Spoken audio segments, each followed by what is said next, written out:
नारायणं नमस्कृत्य नरं चैव नरोत्तमं देवीं सरस्वतीं व्यासं ततो जयमुदीरयेत्। नमोऽस्तु ते व्यासविशालबुद्धे फुल्लारविन्दायतपत्रनेत्र येन त्वया भारततैलपूर्णः प्रज्वालितो ज्ञानमयः प्रदीपः। प्रपन्नपारिजाताय तोत्रवैत्रैकपाणये ज्ञानमुद्राय कृष्णाय गीतामृतदुहे नमः। वसुदेवसुतं देवं कंसचाणूरमर्दनं देवकी परमानन्दं कृष्णं वन्दे जगद्गुरुं। मूकं करोति वाचालं पङ्गुं लङ्घयते गिरिं यत्कृपातमहं वन्दे परमानन्दमाधवम्। लेत सदा सुदीन की सहज दया के धाम, जननी जनक राजेश के प्रभु श्री सीताराम। महाभारत के वन पर्व के अंतर्गत तीर्थ यात्रा पर्व में 127वें अध्याय में सोमुक और जंतु का उपाख्यान है। इस उपाख्यान में कर्म की गति के बारे में भी स्पष्ट है और यह भी है कि राजा सोमक जो हैं और उनके पुत्र जंतु और उनके पुरोहित, इन तीनों की क्या गति हुई और उन्होंने क्या क्या कार्य किए, इसके बारे में बड़ा विस्तृत वर्णन है। सप्तविंशत्यधिक-शतमोऽध्याय सोमक और जंतु का उपाख्यान। युधिष्ठिरुवाच कथं वीर्य स राजा भूत सोमको वदतां वर कर्माण्यस्य प्रभावं च श्रोतुमिच्छामि तत्त्वतः। युधिष्ठिर ने पूछा, वक्ताओं में श्रेष्ठ महर्षि, राजा सोमक का बल पराक्रम कैसा था? मैं उनके कर्म और प्रभाव का अर्थ यथार्थ सुनना चाहता हूं। लोमशुवाच युधिष्ठिरासीन नृपति सोमको नाम धार्मिक तस्य भार्या सतम राजन सदृशी ना भूत भृत तदा। युधिष्ठिर सोमक नाम से प्रसिद्ध एक धर्मात्मा राजा राज्य करते थे। उनकी 100 रानियां थीं। वे सभी रूप अवस्था आदि में प्रायः एक समान थीं। सौवै यत्नेन माता तासु पुत्रं महीपति कंचिन्ना साधयामास कालेन महता ह्यपि। परंतु दीर्घ काल तक महान प्रयत्न करते रहने पर भी वे अपने उन रानियों के गर्भ से कोई पुत्र न प्राप्त कर सके। कदाचित्तस्य वृद्धस्य घटमानस्य यत्नतः जंतुर्नाम सुतस्तस्मिन् स्त्री शते समजायत। राजा सोमक वृद्धावस्था में भी इसके लिए निरंतर प्रयत्न करते रहते थे।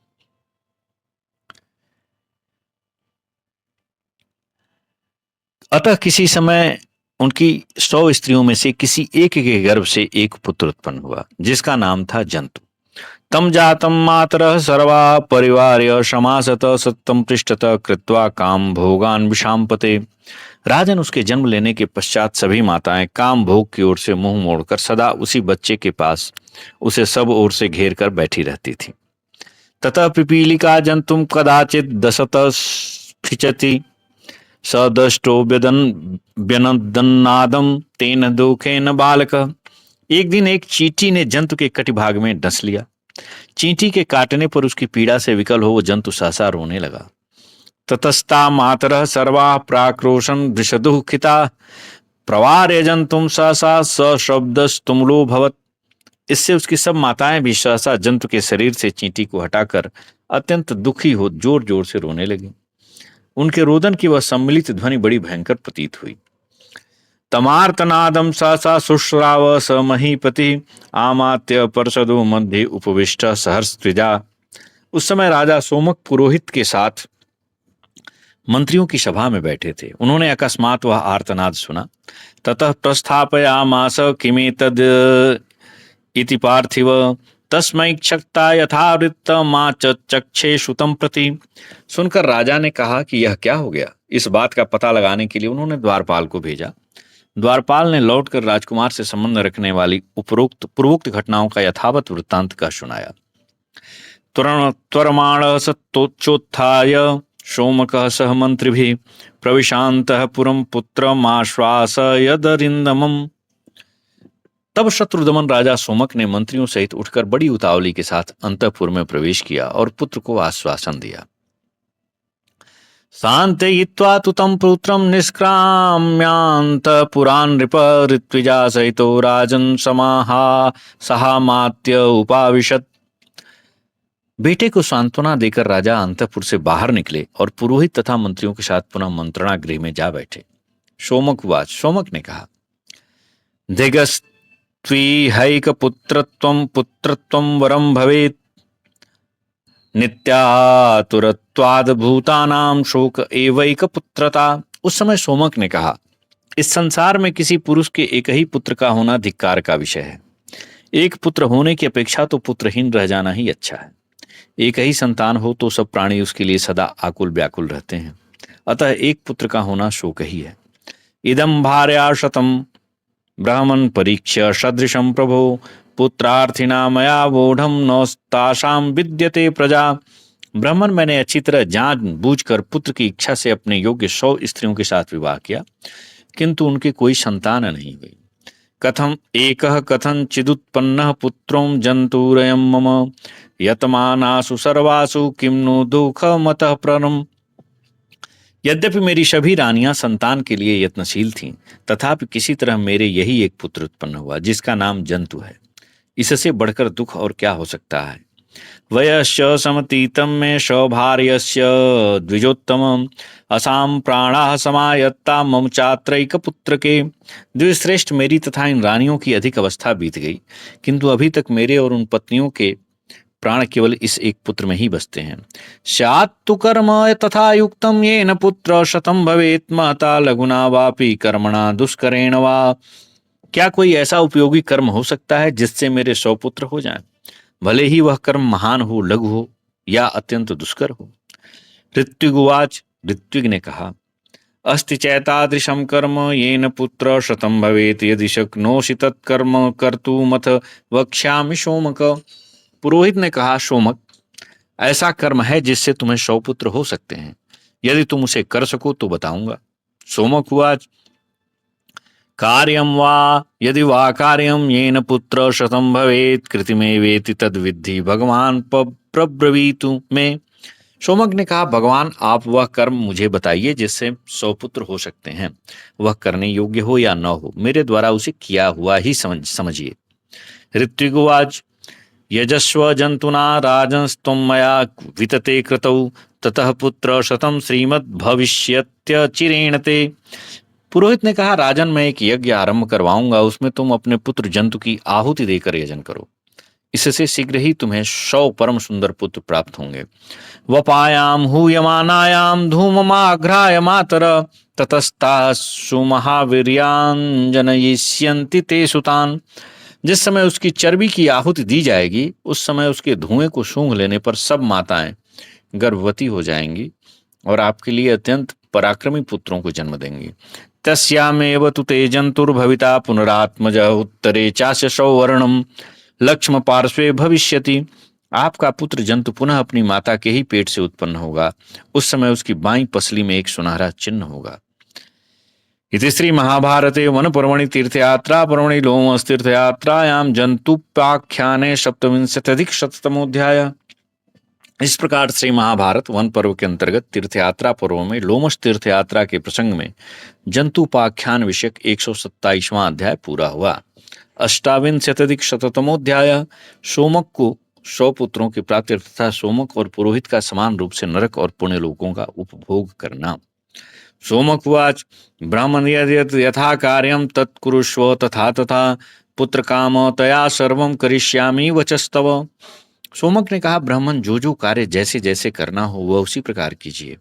मैं पुत्र की कामना से आपकी समस्त आज्ञाओं का पालन करूंगा। लोमश उवाच, ततः स याजयामास सोमकं तेन जंतुना मातरस्तु बलात् पुत्रमपाकर्षु कृपान्विता हा हतास्मेति वाष्यन्त्यस्तीव तीव्र शोक समाहता रुदन्त्यः करुणं वापि गृहीत्वा दक्षिणे करे शव्ये पाणौ गृहीत्वा तु याजकोपस्मकर्षति कुररीडामिवार्तानां समाकृष्य तु तं श्रुतं विशस्य चैनं विधिवद्वपामस्य जुहावसः वपायां हूयमानायां गन्धमाघ्राय मातर आर्ता निपेतुः सहसा पृथिव्यां कुरुनन्दन सर्वाश्च गर्भनलभंस्ततस्ताः परमांगना।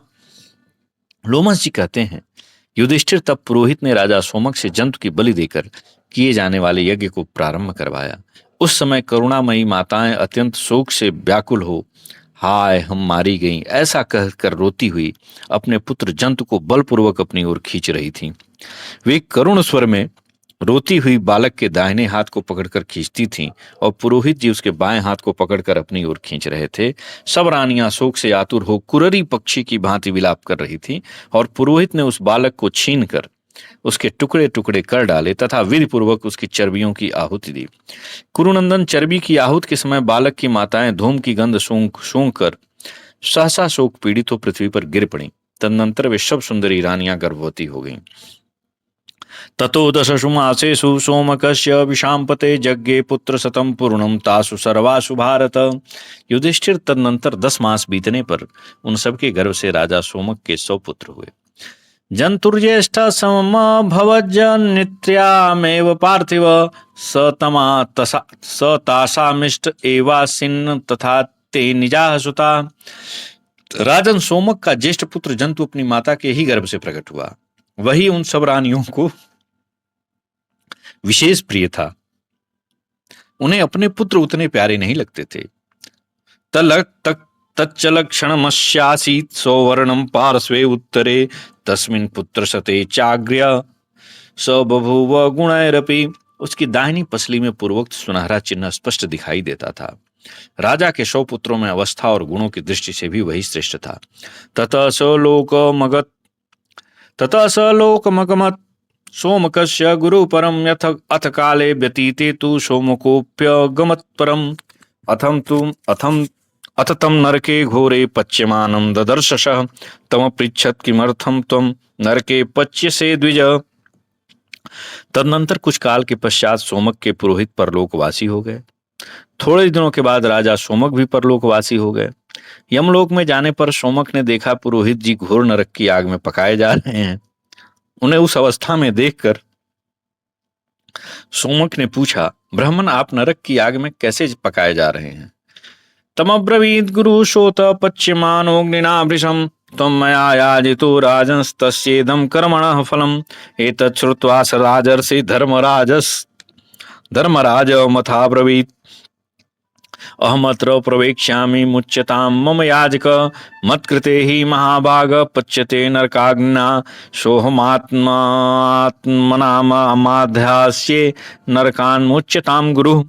तब नरकाग्नि से अधिक संतप्त होते हुए पुरोहित ने कहा, राजन मैंने तुम्हें जो तुम्हारे पुत्र की आहुति देकर यज्ञ करवाया था उसी कर्म का यह फल है। यह सुनकर राजर्षि सोमक ने धर्मराज से कहा, भगवान मैं इस नरक में प्रवेश करूंगा, आप मेरे पुरोहित को छोड़ दीजिए। वे महाभाग मेरे ही कारण इस नरकाग्नि में पक रहे हैं, अतः मैं अपने आप को नरक में रखूंगा, परंतु मेरे गुरु जी को उससे छुटकारा मिल जाना चाहिए। धर्मवाच धर्मराज ने कहा, नान्यः कर्तु फलम राजन उपभुंक्ते कदाचन इमानि तव दृश्यन्ते फलानि वदताम्र। धर्म ने कहा, राजन कर्ता के सिवा दूसरा कोई उसके किए हुए कर्मों का फल कभी नहीं भोगता है।